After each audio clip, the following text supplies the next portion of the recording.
자, 그리고 야, 헬마의 짝꿍도 지금 욕 바가지로 먹고 있고 봉지욱 짝꿍은 지금 진짜 심각합니다, 상황이. 야, 이거 참 그러네. 봉지욱 기자 박수로 모시겠네요. 안녕하세요. 뭐 남천동 뭐 몇만 명 빠졌다 어디 빠졌다 했는데 한 이틀 만에 한 10,000명 빠졌어요. 네, 뭐 그런데 사실은 뭐 가실 분들은 가시는 건데 뭐 새롭게 또 오시는 분들도 계시고 그냥 남아서 응원해 주시는 분들이 진짜죠. 네, 끝까지. 진짜 많이 힘든가 보네. 근데 뭐 제가 힘들 저건 아닌데 사실은 굉장히 저는 안타깝죠. 네. 네, 이런 상황이 안 생겼어야 되는데 네, 맞아요. 안타깝고. 네. 그 얘기 또 말 나왔으니까 이것도 워낙 중요한 이슈니까 맞아요. 이 얘기할 겁니다. 또 언론학자님도 계시니까. 자, 그리고 종편수계 강성필 부대변인 박수로 모십니다. 네. 안녕하십니까. 정편숙의 강성필입니다. 네. 요새 종편 최대 이슈 뭡니까? 요 며칠 좀 좋았습니다. 방송할 만했어요. 계속 그런 얘기 하셨죠. 그래서 사실 겸손은 어렵습니다. 아, 바로 또 우리 진영 내에서 또 사건 터져가지고 그것만 다루지? 네, 이틀 연속 조롱당하고 그래요? 비판당하고 네. 어쩌겠습니까 또 딛고 일어서야죠. 네, 지금 이 이슈가 조금 커져가는 양상이거든요.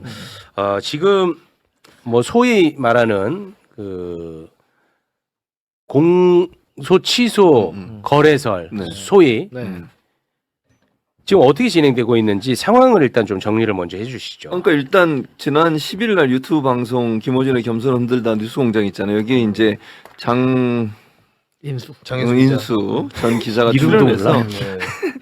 이재명 대통령 최측근이라고 볼 수밖에 없는 정부 고위 관계자가 최근에 이 대통령 사건 공소시효에 주라는 메시지를 고위 검사들이 전달했다라고 방송을 했죠. 그리고 나서 이게 이제 논란이 됐고 이제 뭐 누구라고 지명은 안 했습니다만 네. 법무부 장관인 정성호 장관이 그런 적 없다 아니라고 이렇게 했고. 얘기를 하고 했고 네. 그리고 이제 그 김어준 씨도 본인의 방송에서 이게 이제 아마 역공작을 당한 것 같다 뭐 이런 뉘앙스의 말을 했었죠.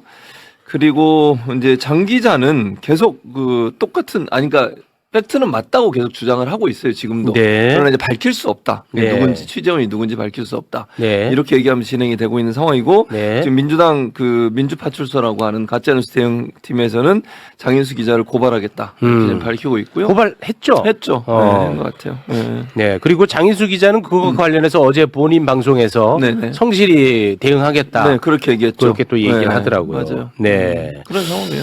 언론학자로서 네. 네. 어떻게 보고 계십니까? 일단 저는 이렇게 생각해요. 장인수 기자도 이제 전직 기자잖아요. 물론 유튜브 지금 기자입니다, 지금도. 그러니까 네. 그렇다고 하면 팩트 체크를 잘 하고 네. 증거를 어느 정도 확보한 상황에서 말을 하는 게 맞았다고 생각해요. 너무 섣부르게 얘기를 했다는 게 저는 문제라고 보고요. 그러니까 예를 들면 이런 거잖아요. 본인이 어떤 경력을 어떤 얘기를 들었는지는 잘 알 수는 없잖아요. 본인이 얘기한 걸 근거해서 얘기한다면 최측근이라는 사람이 그렇게 얘기를 했고 그 공기장 관계자가 메시지를 전달했고 고위 검사들 등 사이에 그게 퍼져 있다 이렇게 얘기를 한 거니까 이제 제가 그냥 추측하기에는 검사들이나 이런 분들한테 들었을 가능성이 있다는 생각은 들어요. 그러나 그건 확인할 수 없는 문제고. 근데 저는 좀 안타까운 건 뭐냐면 기자가 취재원을 밝히라는 게 아니고 예컨대 그런 주장을 하려면 어느 정도 증거가 있어야 한다고 생각합니다. 예를 들면 네. 문자든 뭐 아니면 무슨 뭐 녹취록이든 음성 변조를 하든 아니면 문자 같은 경우는 누가 보낸지를 지우고라도 그런 비슷한 정도의 증거를 가지고서 얘기하는 게 맞다고 생각해요. 왜냐하면 네. 이게 얼마나 파급력이 큰 이슈인지를 본인도 판단했을 거라고 저는 봅니다. 네. 이렇게 얘기했을 때 얼마나 큰 파장이 일어날지를 알고 있었고 그리고 그런 부분들을 얘기할 때 이런 증거가 없다면 분명히 역풍이 불 거라는 본인도 인식했을 거예요. 그런데도 이렇게 쉽사리 얘기하는 건 좀 말이 안 맞다고 생각해요. 왜냐하면 이제 본인이 직접 혼자 취재하고 혼자 결정하는 거에서 그럴 수도 있지만 기본적으로 언론사는 어떤 제보가 들어오면 그 제보의 신빙성을 확인합니다. 게이트키핑 과정을 통해서 신빙성이 확인된 다음에 보도를 하게 되죠, 기본적으로. 그러니까 본인이 혼자 하니까 뭐 그럴 수도 있다는 생각은 들죠. 만약에 체계가 있다고 하면 크로스체크를 통해서 사실관계 확인한 다음에 얘기하는 게 맞아요. 근데 지금의 본인은 계속 그렇게 얘기하지만 아직까지는 증거가 제시되지 않고 있기 때문에 네. 너무 섣부르게 얘기한 것이 문제가 된다고 저는 보고요. 네. 이게 사실이 아니라고 하면 본인이 이제 책임져야 되는 상황이 됐다고밖에 볼 수 없죠. 네. 뭐 폐부를 찌를 만한 이야기는 나오지 않네요. 네. 뭐라고 얘기하는데요? 우리 그 강성필 부대변인 네. 어떤 시각이 그러니까 이제 이 사건은 두 가지로 나눠서 봐야 되는데 첫 번째는 이제 장인수 전 기자, 지금 기자. 지금 기자야. 이 기자가 취재하고 보도하니까 기자지. 네, 이 지금도. 기자가 주장했던 바에 대해서 저는 사실인지 아닌지에 대해서 어떤 검증이 이루어져야 되는데 이제 기자들도 당연히 취재원에 대해서 밝힐 수 없는 경우에 대해서 우리가 이해하잖아요. 네. 하지만 그 얘기를 장인수 기자가 했던 고위 검사에 대해서는 누군지 밝혀야 된다. 그래야지 그 검사가 자기가 아니면 아니라고 법적 대응하면 되는 그 거잖아요. 고위 검사보다는 네. 정부 고위 관계자를 밝히는 게 더 중요하지. 네. 그러니까 그러니까 고위 검사인지 고위 관계자인지 아니. 그분에 대해서 고위 정부 관계자가 네. 검사들한테 네. 메시지를 보냈다는 거예요. 네. 그리고 그 검사들은 이거를 거래로 받아들일 거다라는 거야. 네. 쉽게 말해서 그거는 어쨌든, 정확하게 해야 돼요. 어쨌든 그러면 단순하게 말해서 이제 취재 원은 밝히지 못하고 그렇죠. 하더라도 네. 그 발언자에 대해서는 좀 밝힐 필요가 있겠다. 그래야지 네. 이게 이제 문제가 시작이 있으면 끝이 있어야지 이게 정리가 되는 건데 이게 의문만 나오면 이제 음모론으로 확산되는 걸 저는 경계하고 싶은 것이고 네. 이제 두 번째로는 이 어떤 유튜브와 유튜버에 대해서 사회적으로 영향력이 커지고 있기 때문에 이번 기회를 통해 가지고 뭔가 혜택도 받고 칭찬도 받지만 어떤 것을 좀 잘못을 했을 때는 책임지는 구체적인 룰에 대해서도 한번 논의를 해볼 필요가 있겠다라고 생각하고 마지막으로는 이제 우리 그 민주 진보 진영에서 큰 스피커인 이 김어준 씨에 대한 사실 성벽이 저는 좀 무너졌다고 생각을 합니다. 그러니까 그 전까지는 사실 이제 김어준 씨도 무결점 인간 아니지 않습니까? 네. 하지만 그가 우리 진영에게 해왔던 노력과 헌신과 봉사에 대해서 사실 높이 평가를 했거든요. 근데 이번 기회로 인해서 사실 이번 기회 전에도 몇 번의 사실 송사들이 좀 있었습니다. 그래서 이 기회를 통해 가지고 저는 그게 좀 무너졌다고 생각하고 저는 개인적으로 이 시장에서 평가한다고 생각을 해요. 네. 그러니까 김어준 씨한테 실망한 사람은 그를 외면하는 것이고 네. 또 그에 대해서 응원하는 사람은 선택을 하는 건데 네네. 저는 이번 기회에 좀 선택과 외면이 많이 생겼다라고 생각을 하거든요. 네. 그래서 저는 이 부분에 있어서는 최소한 그래도 당 대표께서는 본인이 또 거기에 출연도 많이 하셨기 때문에 이 부분에 있어서는 본인의 입장이 좀 필요하고 어떤 입장 냈어요. 그러니까 입장에 대한 추가적인 어떤 조치 또 필요하다는 것이 당내 전반적인 분위기라는 걸 제가 전해드립니다. 당 전반적인 분위기를 전하신 거예요? 오, 네, 알겠습니다. 헬마우스는 어떻게 뭐 좀 덧붙이실래요? 우리 그 저도 이제 유튜브를 미디어 수단으로 해가지고 방송을 하는 사람 입장에서는 그런 고민들은 되게 많이 돼요. 이게 이제 일반 보도 프로그램이나 보도국을 통해서 방송되는 뉴스하고는 좀 다르기 때문에 그보다는 조금 가볍게 혹은 뭐 그보다는 조금 게이트키핑을 좀 낮추고 방송할 수 있는 자유로움은 있거든요. 근데 뭐 아시겠습니다만 사실 김어준의 뉴스공장 같은 경우는 이미 청와대 출입 기자를 보유하고 있는 이제 공식 언론사고요. 예. 뭐 이제 그 중에서도 간판 프로그램인 뭐 겸손 공장 같은 경우는 뭐 지금도 뭐 훌륭하게 역할을 하고 있지만 그럼에도 불구하고 이 체급에 맞는 혹은 역할에 맞는 수준의 게이트키핑이 조금 더 이루어지는 게 맞지 않느냐 이번 일을 계기로 뭐 그런 정도의 어떤 계기가 만들어졌으면 좋겠는 점이 하나 있고 장인수 기자 저는 개인적으로는 전혀 모르는 분이지만 그래도 이제 기자로서 이제 활동을 한다면 이제 독립해서 혼자 데스킹까지 다 해야 되는 상황이잖아요. 저희도 방송 만들 때 그런 고민을 많이 하거든요. 뭐 사장남천동이나 이런 데서도 밭글 같은 거 재밌는 거 있으면 이제 소개해주기도 하고 뭐 이를테면 이제 뜬 소문 같은 것들도 어느 정도 검증을 거쳐서 소개를 하기도 합니다. 근데 이제 그 뜬 소문의 수준이 어느 정도냐, 파괴력이 어느 정도냐, 정치적 의미가 어느 정도냐는 항상 생각을 해서 이제 하거든요. 그냥 재미로 소화할 수 있는 정도라면 그냥 웃고 떠들면서 넘어가는 이야기가 되고 그보다는 정치적 파급력이 클 수 있다. 그리고 이걸 던졌을 때 발생할 수 있는 후과가 크다고 하면 당연히 게이트키핑을 하죠.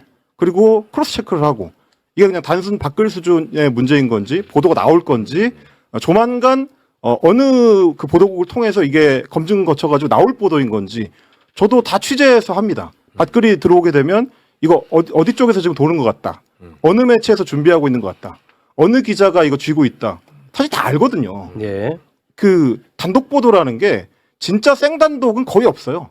다른 매체보다 조금 빠르거나 혹은 뭐 알고 있는 기자의 숫자가 좀 과소하거나 많지 않고 몇 명만 있다거나 그리고 그렇게 알고 있는 기자들이 조각조각 정보를 갖고 있거나 그 경우가 몇 개가 맞춰져서 단독이 나오는 거거든요. 네. 나만 알고 있는 완전 단독 정보는 없기 때문에 네. 그래서 크로스 체크가 중요하고 그래서 게이트키핑이 중요한 건데 아마 이번 일을 거치면서 장혜수 기자나 뭐 겸손공장에서도 어떤 시스템을 갖추려는 노력을 조금 더 강화하지 않을까, 해야 되지 않을까 뭐 그런 생각을 합니다. 네. 우리 봉지욱 기자님은 뭐 네. 특수관계인이니까 본인 채널에서 그냥 알아서 소화하시는 게 좋을 것 같은데. 아니 뭐 많은 분들이 이제 왜 말리지 않았냐 뭐 이렇게 말씀하시는데 또 그 발언할 때 저는 같이 그날 출연을 했어요. 아, 같이 네. 있었었나요? 옆자리에 앉아 있었는데 아, 그랬었나? 그러니까 이제 무슨 그러니까 어떤 취재원 뭘 어떻게 했는지는 몰라요 지금도. 네. 그건 사실은 제가 장인수 기자의 데스크는 아니잖아요. 네, 그렇죠. 그래갖고 그게 누구냐, 뭘 갖고 이렇게 한 거냐, 제가 뭐 물어볼 수도 없는 건데. 네. 근데 중요한 것은 지금 뭐 최진봉 교수님이나 우리 헬마우스 얘기처럼 데스크가 없기 때문에 그런 것이다는 아니죠. 조선일보 데스크 있습니다. 때로는 그 데스크가 아, 더 기사를 더 악의적으로 갈 수- 왜곡해요. 그렇지, 그럴 수 있지. 그 문제가 아니고 이거는 제가 볼 때 사실은 그때 아침에 방송이 끝나고 장인수 기자랑 얘기를 좀 했어요. 아, 지금 당신이 지금 이 발언한 게 얼마나 어떻게 파장이 될지 내가 예상이 된다. 그 얘기를 해줬습니다. 아, 그대로 됐어요. 아. 일단 조선이 쓴다. 음. 조선이 쓴다. 공천 취소와 검찰 수사권 거래설로 나올 거다. 근데 진짜 그렇게 바로 나왔어요. 네. 근데 나왔는데 일단은 뭐 많은 분들이 비판하는데 제가 개인적인 뭐 친분있는 장인수 기자 뭐 그 비판도 맞는 얘기예요. 맞는 네. 얘기인데 정부 고위 관계자 제가 그 얘기는 했습니다. 그날 밤에 또 방송을 하겠다고 하길래 정부 고위 관계자가 누군지는 밝혀야 된다. 익명에서 시작해서 익명으로 끝나는 거는 그 얘기를 하지 말았어야 된다고 제가 얘기를 했는데 고민을 많이 하더라고요. 네. 근데 결국 못 밝혔는데 정부 고위 관계자가 누군지를 특정하면 제보자가 특정된다고 생각을 하는 것 같더라고요. 네. 그러니까 장 기자가 그날 한 말을 제가 나중에 다시 보니까 그 고위 관계자가 검사들에게 메시지를 전달했다고 그랬잖아요. 네. 근데 그 현장에서는 갑자기 그런 얘기를 하니까 다들 그거를 문자를 보냈구나. 뭐 그건 아니라고 네, 하더라고요. 문자를 보냈구나라고 하고 막 문자 그런 걸 설마 문자로 보낼까요? 이렇게 얘기를 하잖아요.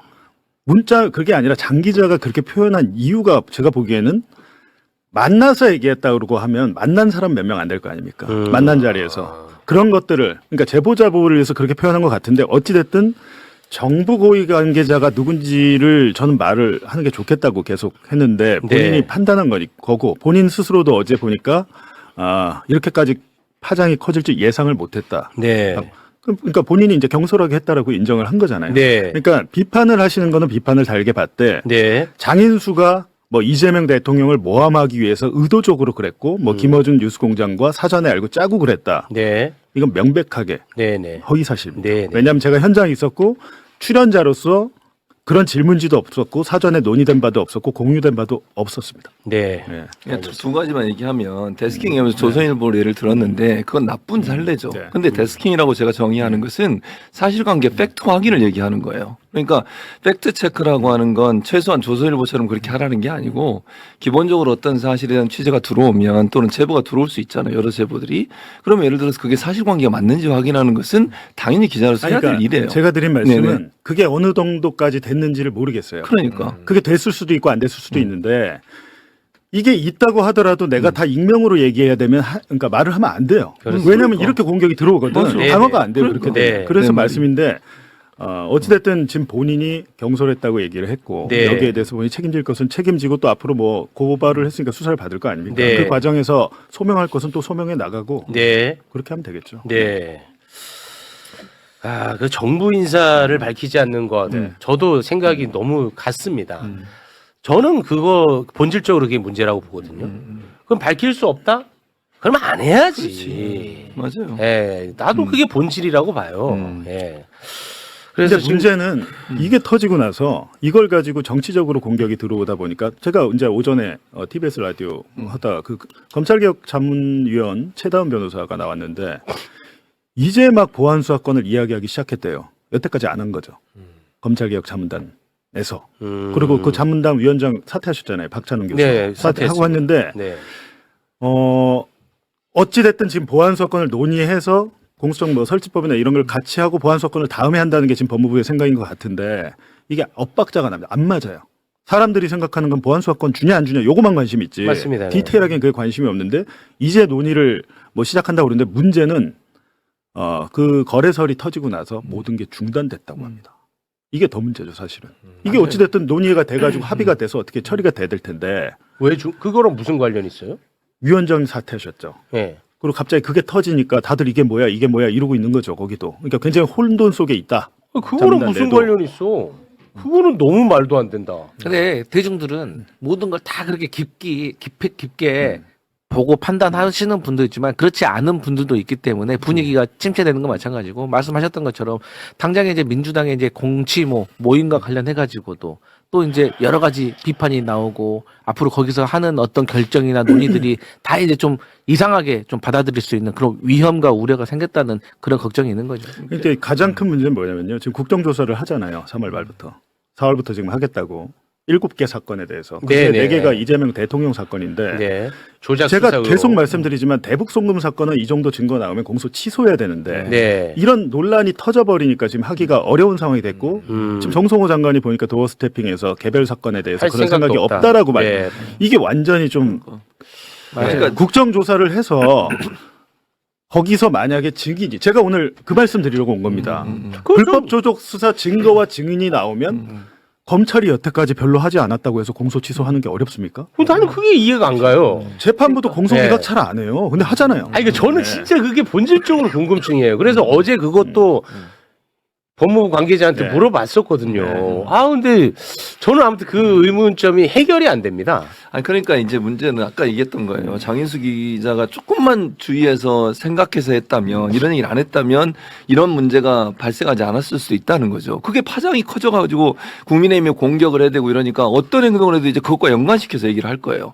그러니까 좀 더 심각하게 신중하게 접근했으면 네. 이런 문제가 안 될 문제를 너무 성급하게 하다 보니까 이런 문제가 발생한 거예요. 네. 자, 그러면 자연스럽게 박상용이 정말 이걸 언제까지 내가 이걸 해야 되는지 모르겠어. 그동안에 나온 사실만으로도 박상용이는 당연히 처벌받고 이재명 대통령 사건은 당연히 공소 취소가 돼야 돼. 맞아요. 근데 이걸 계속 해야 된다는 게 너무 정말 화가 나는데. 아직도 검사죠? 아직도 그냥 검사고 검사지. 밖에 더 떠들고 다니잖아.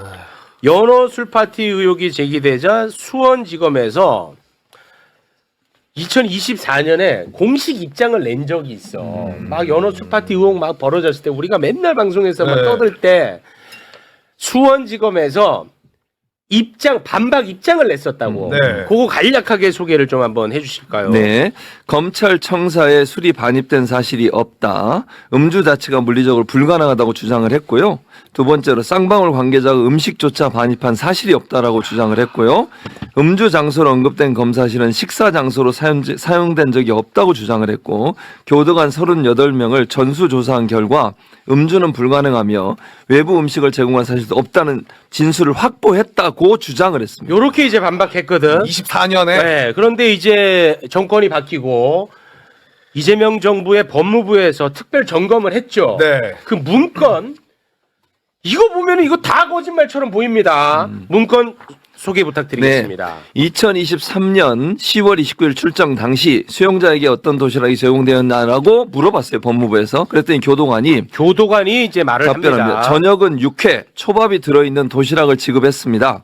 이날 도시락은 박상민, 이 사람이 이제 물건을 제공했던 사람이죠. 사가지고 왔는데 도시락을 주면서 하나는 검사님, 하나는 수사관님, 하나는 교도관님, 하나는 저희 회장님 거라고 말을 하면서 비싼 도시락이라고 자랑을 해서 기억이 납니다. 네, 이 교도관 한 사람만 이런 얘기를 하는 게 아니라 다른 교도관도 비슷한 결의 이야기를 너무 많이 하는데 네. 너무 많으니까 하나만 더 소개해 주세요. 네네. 다른 교도관의 증언을 보도록 하겠습니다.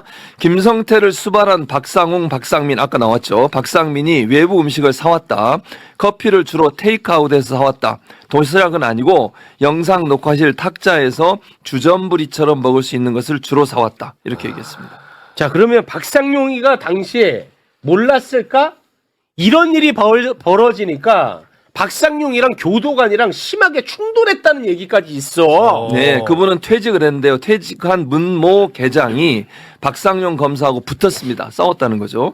수용자에게 음식 제공하지 말라고 싸웠다는 겁니다. 한 번은 문모 계장이 막 씩씩거리면서 구치감으로 내려와서 제가 다른 직원들에게 문 계장님 왜 저렇게 씩씩거리냐고 물어봤는데 검사가 우리하고 정상적으로 협의된 식사 말고 다른 음식을 자꾸 줘서 검사하고 붙었다는 이야기를 들었습니다. 검사 쪽에서는 내가 주는 건데 뭔 상관이냐, 문제가 되면 내가 책임지면 되는 거 아니냐는 식으로 말했다고 들었습니다라고 증언했습니다. 이것도 교도관의 증언이네. 와, 박상용이 이래도 정신 안 차리냐? 내가 어미 꾸짖는다. 아따 무서워. 아, 나 카리스마 있으니까 하는 얘기야. 야, 카리스마 있어서 하는 얘기라고. 있죠. 이런 거에 열내란 말이야, 교수님. 그래 이런 거에 이런 열리지. 거. 당연하지. 이런 근데 이런 자는 아직도 검사고 그 사건은 아직도 공소 취소가 안 되는 이게 말이 안 된다는 거잖아요. 그러니까 2014년 4월에 수원지검이 공식 입장을 내서 모든 언론이 그 보도 자료를 다 받았었습니다. 수원지검에는 연어회 술파티는커녕 일체의 외부 음식이 반입된 적이 없다. 우리가 교도관들 다 조사해봤어. 교도관들 전화로 조사를 했더라고요. 아, 했는데. 실제 하긴 했대요. 근데 이렇게 물어본 것 같아요. 그 전화 녹음, 그러니까 교도관들이 찝찝하니까 통화 녹음을 다 해놓으신 거예요. 아, 네. 그러니까 법무부에서 조사해보니까 통화 녹음 파일이 다 제출이 된 거지. 그러니까 예를 들면 뭐 이렇게 물어본 것 같아요. 아니 계장님 우리 그런 사실 없잖아요. 아, 이게 뭐야, 이거. 그거 보신 적 없잖아요. 있어요? 이렇게 물어보면 제가 봤잖아요. 이게 말 못하잖아. 아, 그렇죠. 답을 알려주니까. 네. 초등학생 박상영 검사가 최근에 이제 A4 20쪽 분량의 입장문을 또 공개했잖아요. 내가 볼 때 이분은 등단해도 될 것 같아. 뭐 썼다 하면 20쪽이야. 이게 이렇게 여러 장 쓰기 힘들거든요. 많이 한번 쓰더라. 근데 자서전 쓰는 거 아니야? 소질이 많이 있어. 써. 소질이 있는데 뭐라고 그랬냐면 저는 이 딱 입장문을 보고 아 얘가 윗선에 경고를 보내는구나. 그래. 우리 한번 다뤘었지. 수원지검에서 대북송금 수사팀에 소속된 평검사로서 모든 수사를 부장, 차장, 검사장, 대검에 매일 일거수일투족을 보고하고 지휘받아서 수사했다. 아, 난 이게 뭡니까? 이러면서 검찰총장 대행에게 입장을 밝혀주십시오. 라고 얘기해요. 국민 참여 재판 이거 지금 협박처럼 들리더라고. 네, 협박하는 겁니다. 근데 보세요. 수원지검에서 보도자료를 낼 때 박상용이가 냈습니까? 대검에서 허락받아서 나간 거예요. 검사장, 수원지검장하고. 아, 그랬어요? 그러면 이 허위사실, 가짜를 담은, 정보를 담은 이 허위사실의 보도자료가 승인이 나려고 하면 위에서 결재를 했기 때문이잖아요. 네. 이게 박상용 얘기는 뭐냐면 나 혼자 못 주고 이거? 저는 이렇게 보이거든요. 네, 그러니까 당당한 겁니다, 지금. 박상용이 이제라도 그 윗선 불어! 어미 꾸짖는다. 아, 말이 꺼지는다. 방금 어미 꼬집으려고 그랬거든. 꼬집으면 어미 꼬집으려고 어디를 꺼지고 어디를. 너한테 조금 쫄아서 그랬어. 쫄았어? 아니 솔직히 잠깐. 정말 현직 검사라는 생각에. 야, 볼 꼬집으면 안 됩니다. 꾸짖어야지. 꾸짖어야 되는데. 아하. 저 나보다 어리잖아 너. 박상용이. 어허이, 눈. 아니 근데 예쁘게 진짜 박상용의 이 죄질은 진짜 심각합니다. 대한민국 근간을 흔드는 일이야. 그러니까 이 사건의 본질은 이게 무슨 뭐 동물원에서 동물에게 먹이를 주지 마서 이런 게 아니고 네. 그러니까 자꾸 이상한 먹이를 줘서 애가 살이 쪘잖아요. 이 얘기하는 게 아니잖아요. 네. 그러니까 말하자면 특혜를 제공해서 자기들이 원하는 진술을 받아내서 네. 없는 사건을 조작할 수 있게 수사 조작을 한 거잖아요. 거기까지도 정말 죄질이 나쁜데 그렇지. 그 대상이 누굽니까?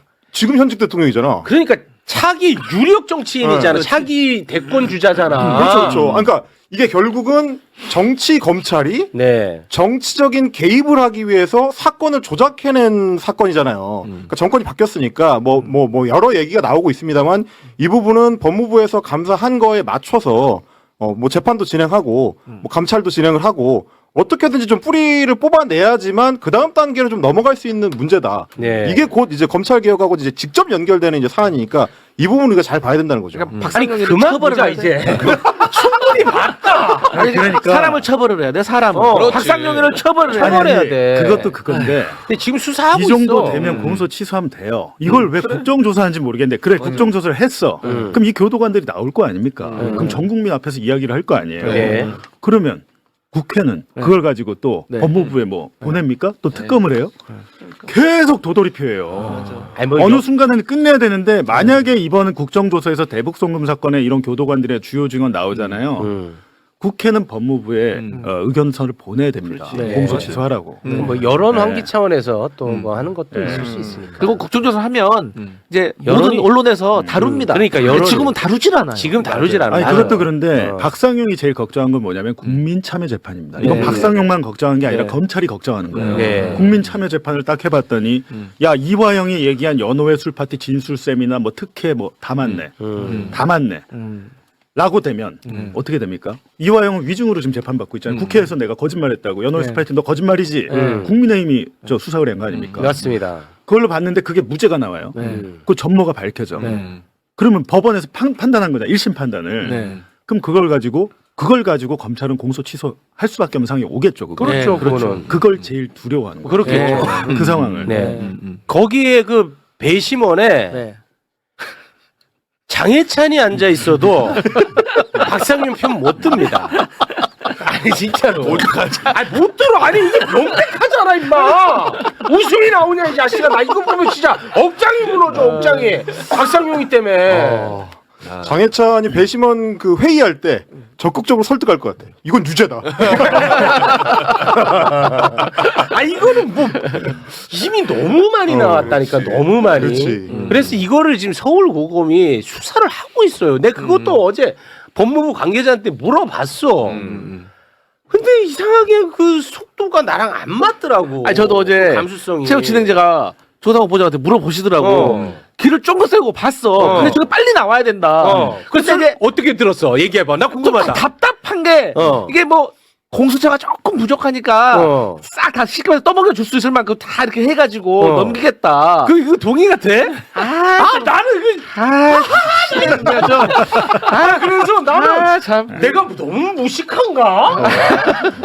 내가 절차를 너무 모르나? 막 그런 생각이 들더라니까. 아니 근데 예를 들어서 우리 종편에서 이런 얘기를 하면은 국민의힘에서 뭐라고 하냐면 아니 요즘 세상에 그런 일이 일어날 수가 있어요? 이런 식으로 되묻는단 말이야. 그러니까 내가 그러니까 임마 이게 문제라고 해도 그러면 객관적인 증거를 가져오세요. 기사 말고 막 그러는 거예요. 증거 줬잖아. 있잖아, 몇 여기. 번을 줬어. 모른다고 한다고 이거 못 믿는데 이것을. 그러니까 저는 빨리 공수처로 넘겨가지고 수사해가지고 결과가 딱 떨어져야지 네. 이 박상용이를 처벌할 수가 있어요. 아니 그래서 나는 지금 장인수 건 전 언론사가 다 막 다루잖아요. 나는 그거 다룰 수 있다고 봐요. 그리고 비판 지점 많다고 봐. 다 좋아. 그러면 자연스럽게 이걸 다뤄야 돼. 그렇지. 이거는 뭐 굉장히 자연스럽단 말이야. 이게 본질적 사건이니까 요거까지는 안 가는 게 문제야. 그렇지. 그렇죠. 검찰 개혁을 왜 해야 되는지를 정확하게 보여주는 대표적인 사건이죠. 예. 이거는 나올 거 다 나왔고 지금. 다 나왔고. 근데 여기에 대해서 아무것도 못 한다 그러면 와, 이 국민들은 무기력하죠. 나는 진짜 나는 진짜 그러면 네. 좀 힘들어진다. 예, 제가 조금 더 힘들어지는 얘기 한 번 더 뭐가 더 있어요? 지금 드디어 대장동 사건 제가 그렇게 얘기했죠. 우리 다 잊어버렸죠. 잊어버렸는데 2022년 3월 9일에 윤석열을 이 0.7%로 당선될 수 있었던 건 대장동 사건이 1번이고 당연하죠. 2번 그 사건을 야 대장동 부패 사범 이재명 맞네라고 우리가 국민들이 유권자들이 판단할 수 있던 근거는 언론이죠. 네, 맞아요. 대다수 언론은 대장동 그분은 이재명이네 예. 라고 생각하고 투표를 한 거예요. 맞아요. 근데 당시에 2022년 2월 25일에 이재명 후보와 윤석열 후보가 TV 토론하잖아요. 네네. 이 사건 좀 기억하실까 싶어서 그때 영상 9번 영상 한번 9번 영상 보시죠. 그 토론 한번 볼까요? 부산저축은행 일반 대출인데 다른 건 기소하면서 그 외에 이 대장동 대출만 봐줬습니까? 아니 부산저축은행은 SPC 대출로 배임 혐의가 되는 부분만 기소를 한 겁니다. 일반 대출도 2건 기소하셨다니까요. 일반 대출 누가 기소합니까? 아니, 그 언론에 다 나온 얘기 그게 아이고, 부인한다고 됩니까? 그러면 얘기하지 마시고. 한번 팩트 체크하고 아니면 어떻게 하십니까? 부산저축은행에서는 벌써 80여 명 이상 기소를 하고 56명을 구속 기소를 한 아니 사안. 그런데 그 중에서 왜 대장동 1150억 불법 대출을 알면서도 기소 안 하고 봐줬냔 말이죠. 나중에 2016년인가에 결국은 다 구속돼서 아니 문전 불법 실형 대출이 받았잖아요. 아니라 뭐 무슨 그 사람이 어디 가서 커미션 받아먹은 거를 또 기소를 안 했다면서 왜 또 불법 대출이? 조은영한테 커피는 왜 타주셨어요? 저는 그 사람 본 적이 없습니다. 아니, 참. 희한하네요. 갖다 붙이려고 10년 자, 그럼 전까지. 3부 토론은 왜 봐주셨어요? 자, 내가 질문을 하겠습니다. 이따가 물어보세요. 저 이거 오랜만에 보니까 윤석열이는 지가 과거에 수사 덮어준 거 알고 있는 것 같아. 그러니까 뉘앙스가 지금 보면 딱 그런데 당시에는 저러고 이제 넘어간 거죠. 넘어갔는데 와. 제가 이제 저 토론 4일 전에 JTBC에서 2022년 2월 21일에 남욱의 검찰 피의자 신문 조서 남욱이 얘기합니다. 당시 만배형이 박영수 소개시켜 줬고 조우영이가 그래서 수사를 피했다. 그리고 그 과정에서 커피 한 잔 먹고 나왔다고 들었다. 저는 그거를 보도했어요. 사실 보도했죠. 거기서 끝났어야 되거든. 네. 여기서 끝나야 되는데 맞아. 제가 보도했을 때 대다수 언론이 대충 그냥 외면을 해버려요. 맞아. 왜냐면 이거는 그거 이재명한테 유리하잖아. 그러니까 기자 입장에서 검찰 수사 기록 정도 나오면은 팩트라고 봐야죠. 네. 그리고 정영학 녹취록도 제가 그때 보도를 했어요. 네. 소위 말하는 정영학 녹취록에서 가장 엑기스는 노래방에서 유동규, 김만배, 정영학 셋이 나눈 대화예요. 여기서 그 대장동 1호 숨은 지분의 주인이 누군지 유동규다라고 나와요. 멘트가. 공개했어요. 네. 그냥 그런데 아무도 안 믿어. JTBC에서 보도했는데도 당시에. 근데 그래서 이제 제가 재판을 받잖아요. 저도 윤석열이 명예를 훼손했다고 기자들이 재판 받고 있고 뉴스타파 김용진 한상진 받고 있고 저 받고 있고 네.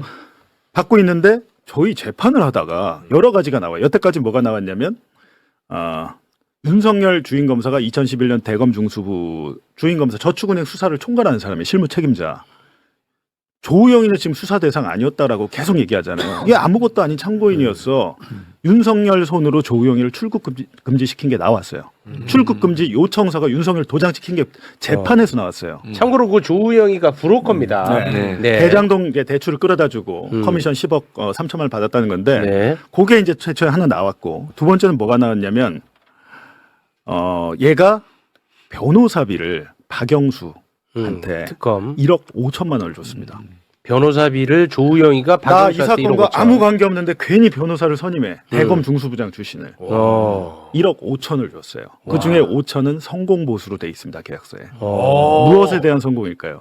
이게 궁금했어요. 우리는 근데 이번 주 지난 화요일에 뉴스타파 재판에서 어마어마한 게 튀어나온 거예요. 뭐냐? 뭐야? 지금 아까 윤석열이 얘기하대요. 뭐 불법 커미션 뭐 받은 거를 뭐 우리가 뭐 어떻게 알고 뭐 하면서 그건 정상 대출이었고 뭐 이렇게 얘기하잖아요. 네. 근데 당시에 대장동 전체 땅에서 시행 권리 시행사의 대표는 이강길 씨였습니다. 이강길 씨가 조우영한테 10억 3천 알선 그 수수료를 준 거예요. 네가 저 대출 끌어왔으니까. 그럼 이걸 대검 중수부가 그때 2011년 수사할 때 알았을까 몰랐을까가 쟁점이잖아요. 검찰은 여태까지 저희 수사하면서 그거 알 수도 없었고 몰랐어. 그건 수사 대상이 아니었어. 라고 했죠. 근데 이강길 씨가 화요일에 법정에 나와서 이강길이 나왔어요. 자기가 돈 준 사람이잖아요. 나왔어. 예, 일단 자료 1번. 이강길. 검사가 물어봅니다. 대검 중수부가 증인을 조사할 때 조우영에게 돈 준 적 있냐가 이런 질문 한 적 있나요? 라고 하니까 이강길 씨가 그 워딩을 하면서 묻진 않으니까 대검 중수부가 꼭 당신이 지금 물은 것 같이 10억 3천 돈 준 적 있나요? 이렇게 묻진 않았고요. 대검 수사관으로 저는 기억을 하고 있고 검사님은 아니고 키가 컸던 분으로 기억을 하고 있습니다. 요거만 해도 지금 분위기 파악 잘 안 되잖아요. 이어서 뭐라고 얘기를 하냐면 요거는 곽수환 씨가 좀 해주시죠. 야 떨린다. 이거는 이강길 당시 시행사 대표가 얘기한 겁니다. 이번에 이제 예. 얘기했다는 거죠. 이 사람이 대검 중수배 조사를 받았어요. 자, 이번에 법정 진술한 겁니다. 당시 제 기억으로 조우영 다른 데로 돈들이 나간 것이 있는데 전체 우리가 어떤 취지로 나갔는지에 대해서 좀 뭐가 있는지 이 정도 간단히 묻고 지나갔던 겁니다. 그래서 제가 대검에서 전부 다 사실들을 어느 정도 파악을 하고 있었고 저희 대출 자료와 수수료 자료들이 전부 부산저축은행에 있었고 대검에서 부산저축은행 모든 자료를 가져가서 하나하나 저한테 묻는다 생각을 했었고 당시 면담 형식이었지만 수사관님이 조우영 범죄 사실을 물었던 건 사실입니다. 우리 대출 실행이 어떻게 됐는지 또 조우영은 왜 관여가 됐는지 그리고 조우영이 다른 현장에도 이렇게 있는 것 같던데 우리는 어떤 명목으로 조우영한테 돈을 줬는지 이런 정도는 물어봤던 걸로 기억을 합니다. 자, 이게 무슨 얘기입니까? 지금 대검이 부산저축은행에 압수수색해갖고 모든 자료를 다 들고 물어보니까 사실대로 말할 수밖에 없었다 이렇게 얘기를 한 거예요. 네. 그리고 거기에 대해서 조우영에 대한 이야기는 콕 집어서 물어보더라. 이 돈 왜 준 거니? 라고 물어봤다. 근데 조서에 남기지 않았다고 해요. 왜? 면담 형식으로 그냥 했다는 겁니다. 지금 대장동 사건 남욱 변호사도 그렇고 대북송금 사건도 그렇고 출정시켜서 불러다가 조서 작성 안 하잖아요. 다 면담하면서 짭니다. 짜고 있는 과정인 거예요. 이게 지금 2011년 3월에 면담을 하면서 있었던 일을 내가 당시 대검 수사관한테 얘기 다 했고 아니 물어보니까 대답을 했습니다라고 했죠. 그럼 대검 수사관은 조우영의 범죄 사실을 다 알고 있었는데 결론부터만 얘기하면 조우영 기소됐어요, 안 됐어요? 조우영은 입건이 안 됐죠. 이건 자체가 안 됐단 말이야. 그런데 그 이건 변호사가 누구야? 윤석열의 형님 박영수야. 자 보십시오. 이 자식아 했다. 이걸 어떻게 참냐? 바보 같은 놈들아. 이걸로 왜 0.73% 포인트 차로 졌어? 나도 안 참았어. 자 이렇게 되면 뻔하 물으면 안 돼, 너. 이렇게 되면 검사가 당황하죠. 이강길이 왜 이래 미쳤나? 검사가 깜짝 놀란 거야. 아 이번에 아니 검사 입장에서는 이게 무슨 법정에서. 얘기야? 우리 큰일 났네 하면서 법정에서. 예, 그 다음 3번 자료. 검사가 뭘 물어봤던 게 사실이라는 거죠? 그러니까 당황해. 이강길이 조우영한테 돈을 줬는지 이런 부분은 딱 물어봤습니다. 지금 인증하시면 안 됩니다, 증인. 대검 중수부에서 당시 증인에게 당신 조우영에 10억 3천 줬지 뭐 이렇게 물어봤어요? 예. 난리가 났어요. 그러니까 저기 김만배 측 변호인이 검사가 지금 계속 증인을 겁박하고 있다. 와, 이 재밌네. 라고 하면서 여기 끝이 아니에요. 근데 저 검사가 그 윤석열 라인이야? 이번에 이것도 중요합니다. 제가 왜 저렇게 이거 왜 중요하냐면 검사 공판 검사가 다 바뀌었어요. 인사가 나가지고 원래는 수사하던 애들이 들어왔었어요. 수사하던 애들이 대장동 수사하던 애들이 대장동 재판에 계속 들어갔잖아요. 네. 싹 다 바뀌어가지고. 네. 근데 이 검사는 제가 항상 그래요. 검찰은 그냥 검사 동일체라고 그냥 그거예요. 자기들의 이익을 위해서.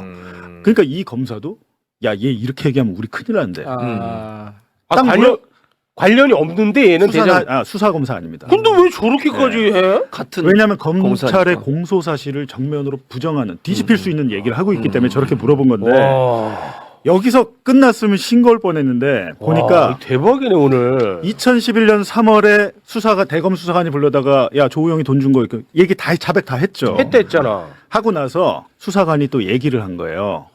저기요 다음 달에 조사할 테니까 우리가 정식으로 조사하기 전에 확인서 하나만 써와요. 확인서. 무슨 확인서? 확인서. 4번. 뭔데 또? 확인서가 뭐냐? 이게 잘 안 작아서 보여. 잘 안 안 보이죠. 보여. 네네. 아까 윤석열이 TV 토론에서 뭐라고 그랬습니까? 부산저축은행 차명 SPC 얘기했죠. 네, 맞습니다. 이게 뭐냐면 은행은 부동산 시행하면 안 돼요 지금도. 근데 얘들이 자기 돈 빼가지고 예금자 돈 빼가지고 시행사를 몰래 차려가지고 부동산 사업을 한 거야. 그게 부동산 SPC. 그게 그거 하면 안 된다 그랬죠. 근데 여기 확인서에 이강길 씨가 부산저축은행이 본 대출과 관련해서는 사업체의 지분이 지분이 없다. 지분이 없다는 걸 확인합니다라는 걸 써줘요. 그럼 이강길이 이걸 왜 썼는지 또 법정에서 얘기를 했을 거 아니에요. 5번 자료 보여주시면. 변호인이 그러니까 이 문건 확인서 작성할 때 조우영과 협의가 있었다라고 묻자 네, 다 협의가 있었습니다. 그리고 하나 더 추가하자면 제가 확인서에는 당시 이제 조우영의 개인적인 건 물었지만 저한테 제출 확인서를 요청할 때 수사관님께서는 조우영 건 빼고 개인적인 약정서는 빼고 부산저축은행 관련된 확인서를 좀 내달라고 해서 제가 저렇게 썼던 겁니다. 조우영이를 계속 끝났죠? 빼야 돼. 와. 이게 1,155억 원을 빌려와가지고 100억 원을 부산저축은행에 아까 대출 수수료 준 거 이거 자체도 불법이에요. 수사해야 되는데 대출 그 커미션을 은행에 100억 주고 조우영 등등등등 해가지고 얘들이 1,055억 중에 한 200억을 지들 마음대로 흥청망청 썼어. 근데 그 흥청망청 쓴 자료가 부산저축은행에 있었어. 대검이 압수를 다 했어. 분석해서 보니까 조우영이가 많이 먹었거든. 그래서 수사관이 물어본 거예요. 당시에 대검은 조우영이 부산저축은행과 한 몸이란 거를 알고 있었다는 이강길 진술도 있습니다. 그거는 이번 검찰 진술에서도 얘기를 했어요. 당시에. 근데 중요한 거는 수사관이 뭐라 그랬습니까? 조우영 거는 빼고. 계속 그 얘기를 하네. 그 부산저축은행은 아무 관련 없는 걸로 저 대장동은 부산저축은행 관련 없고 그냥 순수한 대출인 걸로 약정서 써와. 확인서를 딱 써주고 나니까 그제서야 이강길을 조사를 해요. 이강기를 정식으로 불러서 이제 검사 수사관이 조사를 해. 조서를 남겼어 그거는. 정리할 거 남겼는데 있으니까. 그때는 조우영을 안 물어봐. 그때는 조우영의 조자도 안 나와. 정식 조사 때는 와, 왜냐면 기록이 남은 자, 법이니까. 근데 이 모든 일이 벌어지기 전에 뭘 했냐 조우영이 2011년 3월 1일자로 박영수를 선임한 거예요. 박영수 윤석열의 박영수를- 형님 아니야. 선임한 다음에 이 모든 일이 이루어지는데 심지어 이강길이 수사관이 이강길한테 전화하기 전에 조우영이 전화 갈 거니까 곧 얘기 잘하라고 코치까지 해줘. 그게 지금 이번 법정에서 다 터져 나온 거야. 진짜 더럽다 더러워. 자 그러면 이강길이 혹시 거짓말하는 거 아니야? 라고 생각할 수 있잖아요. 야 저 한 사람의 증언을 어떻게 믿어? 항상 검찰은 그러니까. 네. 6번 자료 보시면 조우영의 범죄 사실은 너무 많은데 이제 여기서 핵심만 대출 수수료. 저 사람이 조우영이에요. 얼굴은 또 처음 보네. 처음 보지. 나한테는 뭔가 전술 속 인물이야. 얼굴은 또 처음 보네. 약간 닮은 것 얼굴은 약간 같은데. 검사상인데. 딴쫓주는 회장 처남이죠. 전함인데 이제 저 당시에 조우영이 2011년에 2010년 한 10월 11월경에 대장동 알선 수수료 10억 3천만 원을 받았어요. 우리가 이거 뭐 현금으로 받습니까? 계좌로 받잖아요. 다 계좌로 받았고 수사가 시작되기 직전 2011년 2월이 저축은행 사태가 빵 터질 때예요. 그때 수원 망포동 시행사 사업자한테 10억 1,500만 원을 받아요. 네. 계좌로 받았겠죠. 네. 그때 당시 시행사 대표가 노양은 씨였습니다. 모양. 네. 그리고 이 회사의 이름은 시행사 세움이라는 데였어요. 네.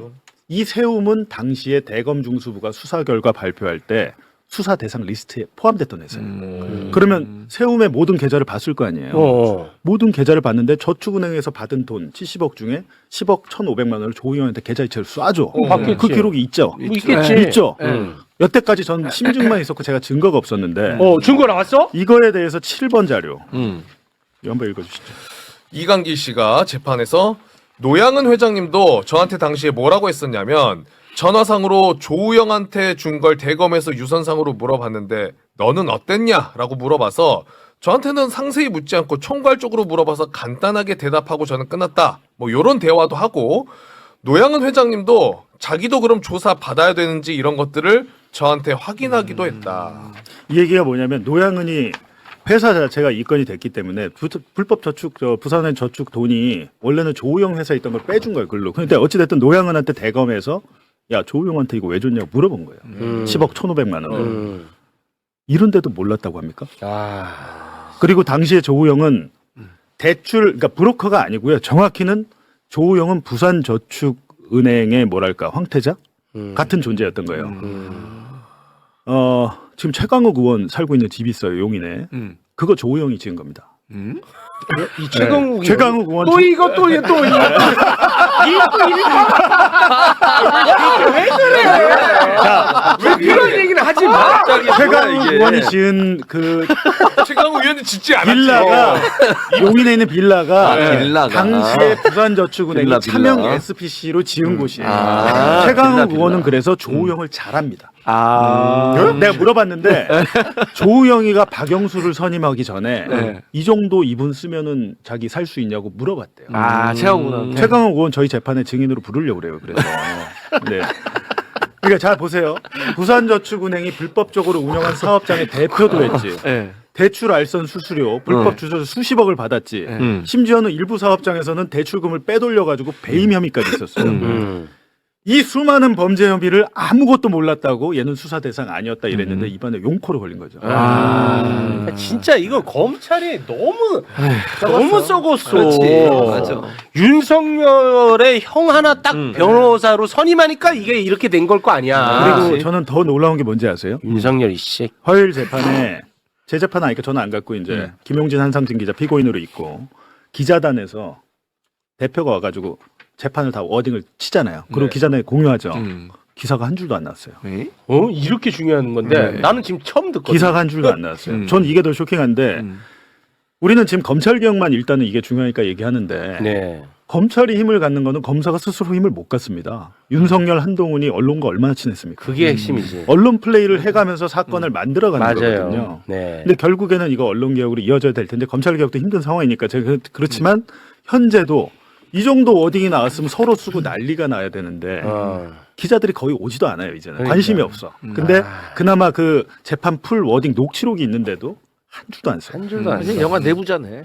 진짜 이렇게 썩을 수가 없어. 그리고 너무 중요하잖아.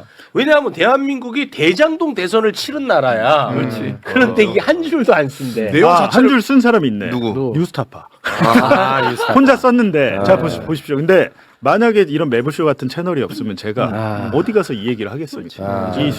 많은 분들이 보고 계시니까 뉴스공장이나 매부쇼 와서 제가 이런 사실이 있습니다라고 얘기를 하지. 지상파에서 저 불러줍니까? 강성필은 잘 불러주더만. 근데 안 불러.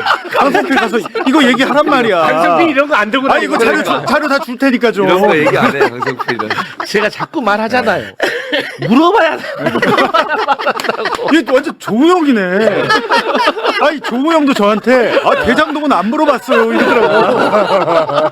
안 물어봤으니까 나 뭐 아무 문제 없다고. 아, 조우영이 그래? 조우영이 저한테 대장동은 안 물어봤어요.